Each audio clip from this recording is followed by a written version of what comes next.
Good morning mga kamacho. Mayroon po tayong isang resort ngayon na pupuntahan. Dito lang din yan sa Paliparan, Cavite.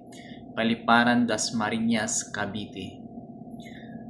Samahan nyo ako mga kamacho, explore natin yung lugar at para makita nyo na rin kung pwede ba kayong mag-outing sa lugar na ito.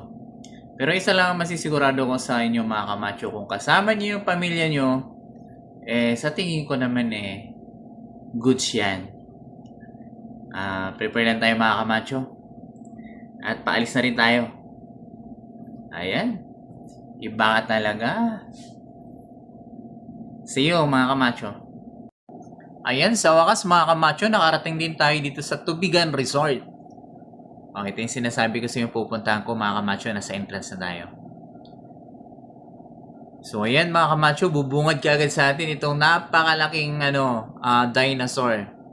Isang tambuhalang dinosaur ang bubungad sa atin mga kamacho. Ayan, kita nyo naman Mayroon pala to dito sa Pilipinas. Diba? Only in the Philippines. Yan tayo. Diba? So, andito tayo ngayon mga kamacho sa kanilang parking area. Napakalawak po ng parking area ng Tubigan Resort mga kamacho. Huwag po kayong mag-alala na baka crowded. Kita nyo naman, napakaraming sasakyan pero malawak pa din ang parking space nila. Meron pa po yan dun sa may part ng likod. Ayun kita nyo naman malapad po ito mga kamacho, kaya huwag kayong mag-alala sa lahat ng may mga sasakyan pupunta rito sa Tubigan Resort. Huwag kayong mag-alala na wala kayong parking space. Meron pong parking space. So ayan, nandito na tayo sa main entrance mga kamacho. Magpapaalam po tayo kung papayagan tayong vlog. Good morning, ma'am. Ma'am, pwede ko bang i-vlog tong Tubigan Resort? Yes po, ma'am. Opo. 5 to 10 minutes lang po, ma'am. Para makita lang po ng mga viewers din natin. Viewers ko po kung gaano kaganda ang Tubigan Resort. Yes mo. Sige, salamat po, ma'am. Ayan, pinasamahan tayo guys ng Kailangan ko sang i-mute guys. Kasi po, napakaingay ng resort. Marami pong nagbi-video kay. So, mayroon silang mga video kay dito, guys. Kung gusto nyo mag-video kay, mayroon video kay rito. So, walang problema. Walang problema sa mga ganun. Kasi andito nga para mag-i-enjoy. Saka marami po rito, guys, mga pwedeng picturean. Pwede kayo rito. Mayroon pang dalawang maliliit na dinosaurs dito. So, marami po silang mga pwedeng pagpicturan sa magagandang view. Ayan. So, mayroon dito mga cottages. Kung gusto nyo lang dito sa cottages na to, so, pwede kayo dyan. Ayan yung swimming pool nila guys, May malaking palaka pa higanting palaka din. Nandito rin pala.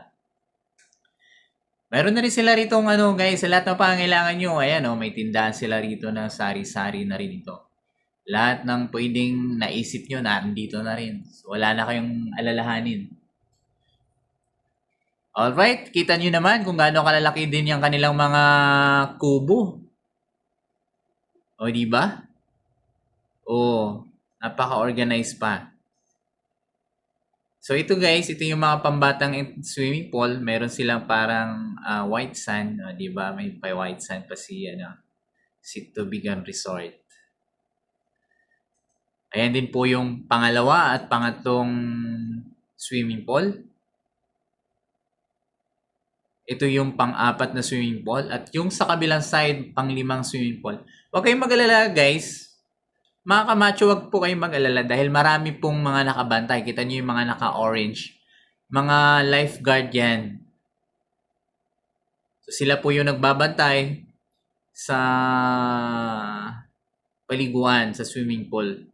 Isa pa dun mga kamacho, ang swimming pool na ito ay para po talaga sa mga bata. Kita nyo naman hanggang baywang lang yung lalim. So maganda ito sa mga mag-outing, family outing, mga grupo ng mga kabataan. So mag-i-enjoy po kayo rito talaga. Kasi lahat ng amenities dito, halos pambata. O, shout out doon sa mga magulang na gusto nyong i-enjoy yung inyong mga anak, gusto nyong paligayahin sa summer. Di ba? So, pwede po talaga rito ang inyong mga anak. Napaka-safe po ng lugar. Marami pong mga lifeguard na nagbabantay. So, ayan o. Ito, kita nyo naman, meron ditong isa pang lifeguard na nakatayo. Hello, hello, hello. Ayan guys. Itong swimming pool na to guys. Ito naman yung nakadugtong dun sa may dulo pa. Kasi ano yan eh, mahaba yung swimming pool na yan.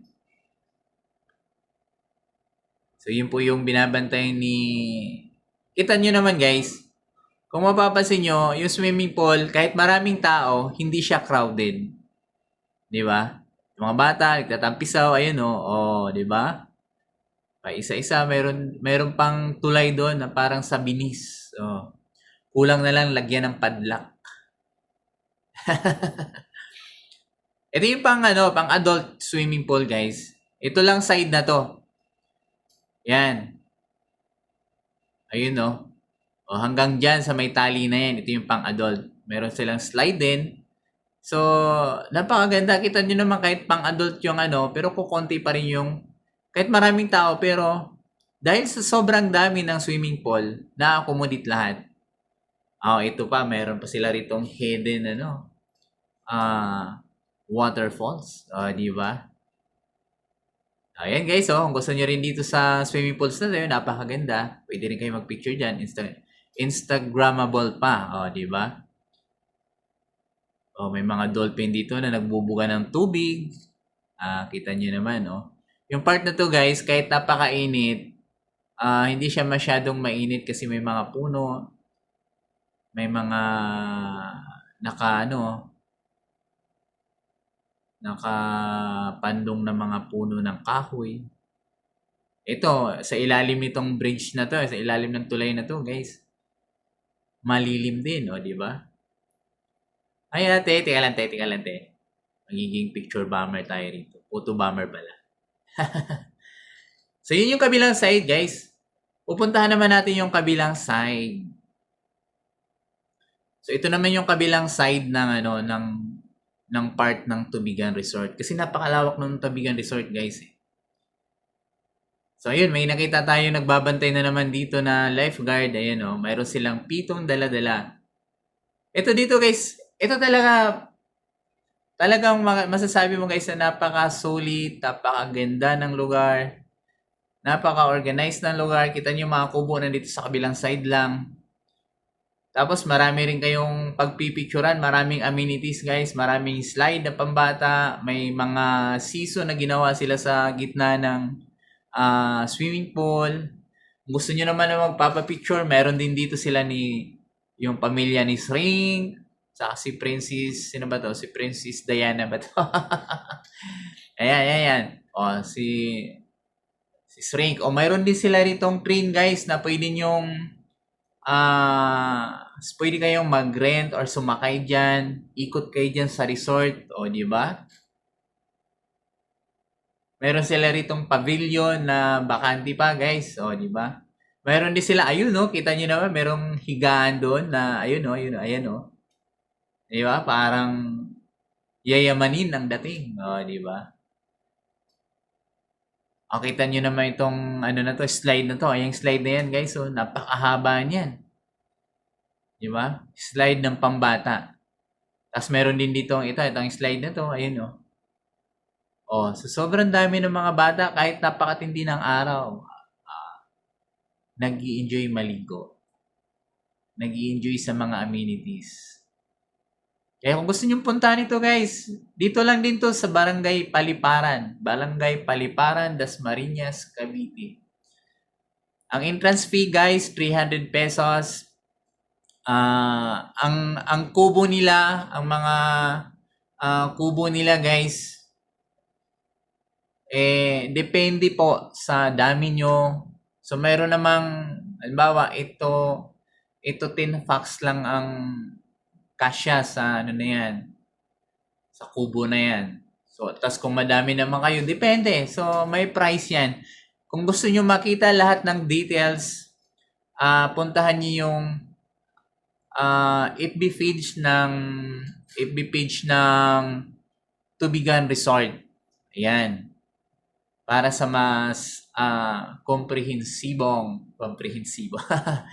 Para sa klarong detalye. Ayan. Para sa malinaw na detalye. So, makikita nyo doon lahat ng price.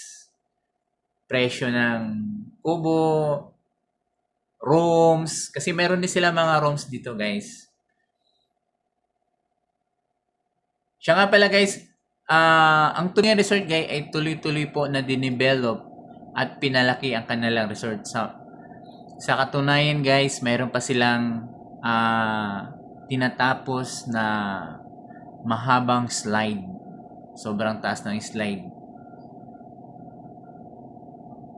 Kaya pinaganda nila, pinalaki para mas mag-i-enjoy, ma-accommodate lahat ng mga gustong maligo, lalo na sa panahon ngayon na papunta na tayo ng summer or nagsimula na yung summer. Diba? Sa tindi ng init. So, ito na. Dito tayo. Dito yung mga kabataan pwede mag-enjoy. Kita nyo, guys. Yung mga kabataan, pag mga malapit na mapuno yung parang balding malaki dun sa ibabaw. Yun o. Yung mga kabataan, ayun na. Mag-iipon-ipon sila dyan. Kasi tutumba yan eh. Ayan na. Tutumba na yan. Huwag kumurap. Tingnan nyo. Ayun na. Nag-iipon-ipon na silang lahat dyan sa baba. Ayan na. 1. Ayun, tumakbo pa. Para makahabol lang. 2. 3. Ayan na. Diba? Ayan guys, dyan mas natutuwa yung mga kabataan. Yan nila mas nai-enjoy yung buhay kabataan nila, diba? Kaya, wag nyo nang guys, wag na kayong magdalawang isip. Kung gusto nyo pumunta rito sa Tubigan Resort, uulitin ko, dito lang po yan sa Paliparan, Dasmariñas, Cavite. Kung gusto nyo, kung manggagaling naman kayo guys ng bibigyan ko kayo ng tip. Kung halimbawa, manggagaling kayo ng Palapala or Robinson Palapala, Silang, 13, Gentry. Pagdating nyo ng Robinson Palapala guys, sumakay kayo ng mga multicab yung kulay pula. Papuntang Paliparan po yan. Tapos sabihin nyo lang sa driver na Tubigan Resort lang kayo. O yun. Malapit lang po yan sa guys. Malapit lang po yan sa highway. Along highway lang actually. Ay, marami pa silang kubo guys. Marami din silang mga rooms dyan. Ito na ako sa gate. Ayan sir, thank you so much. Thank you. Ma'am, salamat po. Thank you. Salamat po sa pagpapa-unlock. Ayan, andito na ako sa Kung gusto nyo guys pumunta, halimbawa manggagaling naman kayo ng Carmona or GMA or Bulihan, sasakay lang kayo guys sa terminal ng GMA. Meron na rin pong biyaheng Paliparan. Kung manggagaling naman po kayo ng Molino, Manila, pwede rin kayo dumaan ng Bayang Molino, then papuntang Paliparan pa rin. So, malapit na yan guys. Malapit na rin. Ang pinaka, malapit siya sa Jollibee Paliparan. Alright? So, ayan. Dito po, maraming salamat po mga kamacho sa inyong pagsama mulit sa akin, sa aking munting vlog. Sa mga hindi pa po nag-subscribe, pa-subscribe naman po para naman po makita nyo palagi ang aking post nyo na rin po yung notification bell ko guys para updated po kayo sa lahat ng ng aking uploaded videos. Ayan guys, sana po suportahan nyo rin po ako. Thank you so much.